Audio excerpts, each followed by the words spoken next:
Hello, welcome to my reviews of Tai Lopez's 67 Steps. This is step number 61. This one is the $495,000 Honda Accord, the real value of money. That's a hell of a Honda Accord. This one, Tai starts out by saying, you should be reading textbooks. He's reading an economics textbook, I guess, and that's where this one comes out of. Some rules, basic rules to personal economics, and that is everything entails a cost. And even things that are seemingly free have a cost, even if that cost is only your time. But of course, time for certain people can be a very valuable commodity. And, well, not for certain people, for most of us. And these things are what we call opportunity cost. You have to be able to evaluate the actual cost of something. And according to Charlie Munger, this is one of the most misunderstood cognitive biases, opportunity cost. So when you buy something or do something, you should be thinking about what are the tangible and intangible costs of this thing. So like when you go to the movies, because there's only one. When you go to the movies, you have the cost of the ticket and popcorn and all that stuff. But you also have the cost of time. So if you're a hedge fund manager and you're bunking off during the day and going to a movie, maybe you're making $2 million an hour. Some hedge fund managers incredibly are. So that movie maybe would cost you $4 million. So that's, you could pay for a lot of movies with that. So you have to think about things like that. And we don't think about it so much in the real value because according to Tai, and I kind of believe this, that it's not something that we're raised with. Though my father was a bit like that. We're basing it maybe on a previous assessment of opportunity cost, not the modern world, because the modern world puts forward so many opportunities. You have to figure out how to cost these. And it's not just the immediate cost, the $50 you spend to go to the movies with your family, but it's the future costs as well. So you spend that money on a ticket, $50 on some tickets, I hope, for that much. And what would that have been worth in the future if you'd done something else with it?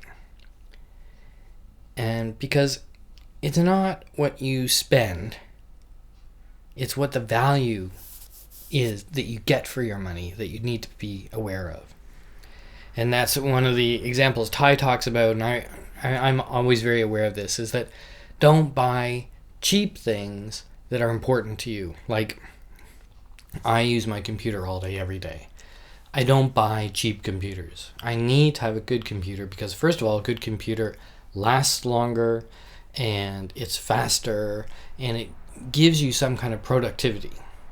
Its resale value, of course, like anything, we're going to get to that, plummets, but its value to you at that time, its in reliability and so on, is quite good. And so what the title of this one, the $495,000 Honda Accord, is all about is that, when you buy a car, and supposedly in America, the average car debt that people are carrying who have a car is about $30,000, which is amazing to me. But so if you've taken $30,000 and bought your car, you could have taken that $30,000 and invested it in something else, right? Of course.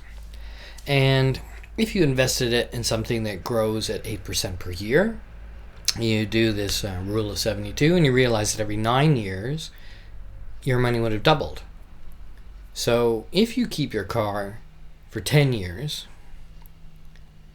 that car is actually $60,000. But the most important thing is that you could have not bought the car at all, put that $30,000 into something, and if even it grew at 8%, which is not fantastic, 8% over many years, in a few decades, granted, that could be worth $500,000. Not so many decades, you'd be surprised. So, represents a huge missed opportunity, all for the sake of a Honda Accord. Not to pick on Honda, but you miss a lot of opportunities. You could have put that money in an early version of Amazon or Microsoft or McDonald's.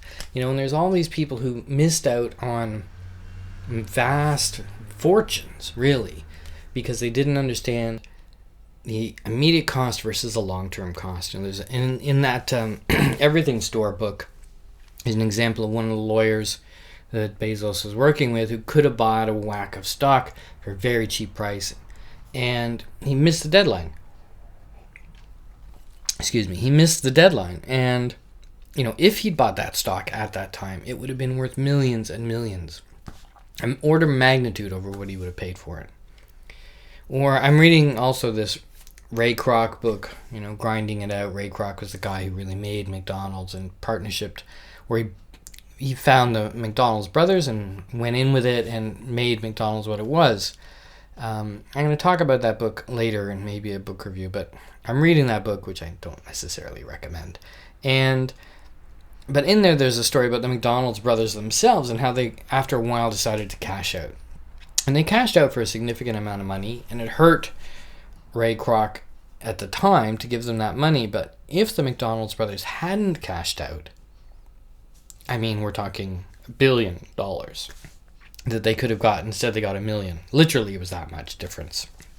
Now, the McDonald's brothers didn't care. They wanted, but, it's hard not to care about $1 billion. So you have to pay attention to these opportunity costs, these missed opportunities, and be very aware of investing in what they call RRD investments, which is things that rust, rot, or depreciate, versus an investment. RRD spending is not an investment at all. An investment is something that will give you your money back or a rate of return. So you need to understand that. I hope you understand that. I hope it's clear, that what you spend today can have huge cost in the future. There's one Warren Buffett video I've seen where he talks about how he didn't buy a pair of socks because he couldn't bring himself to spend like $3,000 on a pair of socks. Even though the socks were only $1 at the time, he knew that he could take that money and invest it.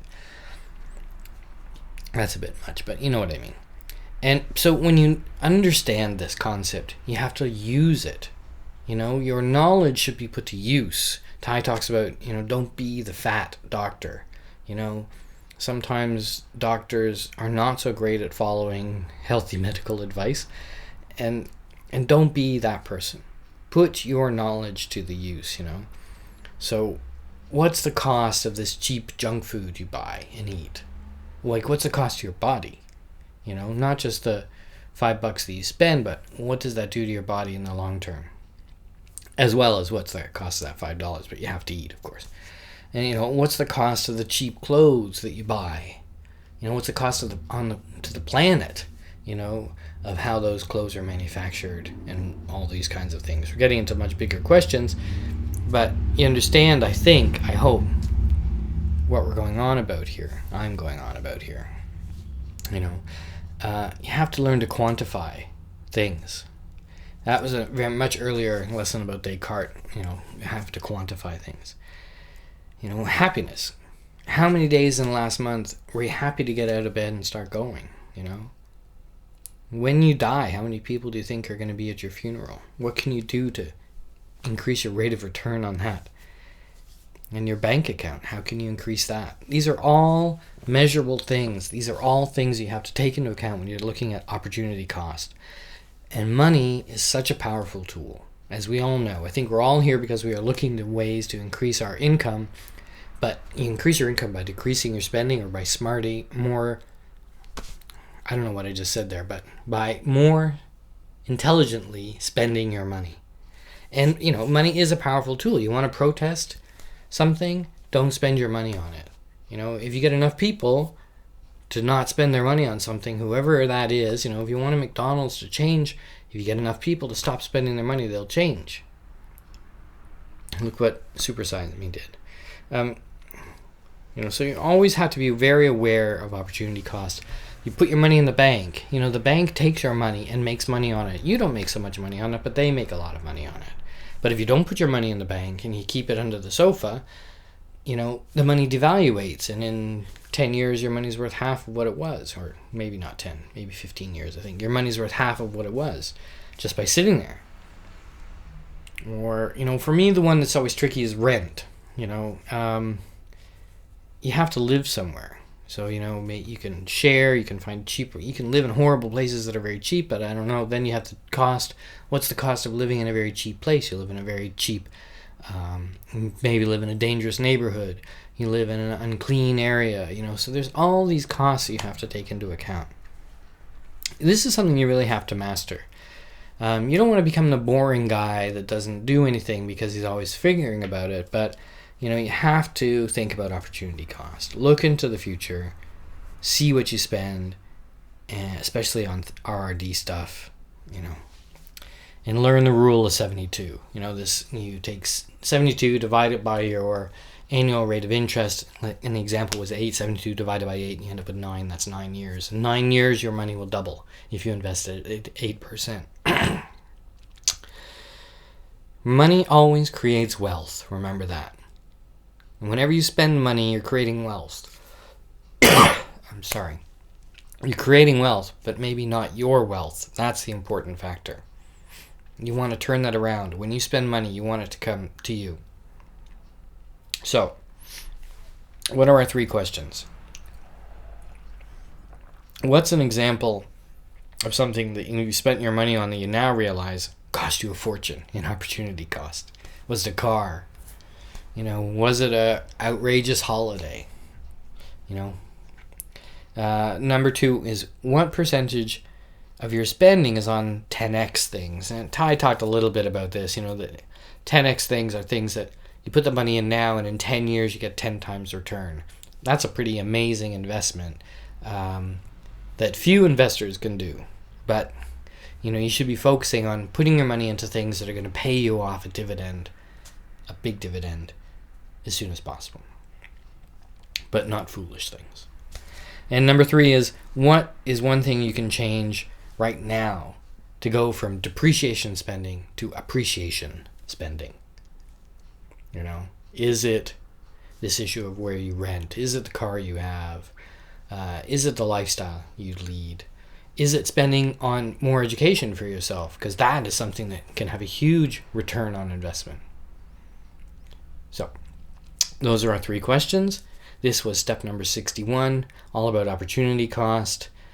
Subscribe. Watch the other ones. There's 60 other ones, no more than 60 because I do those reviews. And we'll see you soon. Thanks.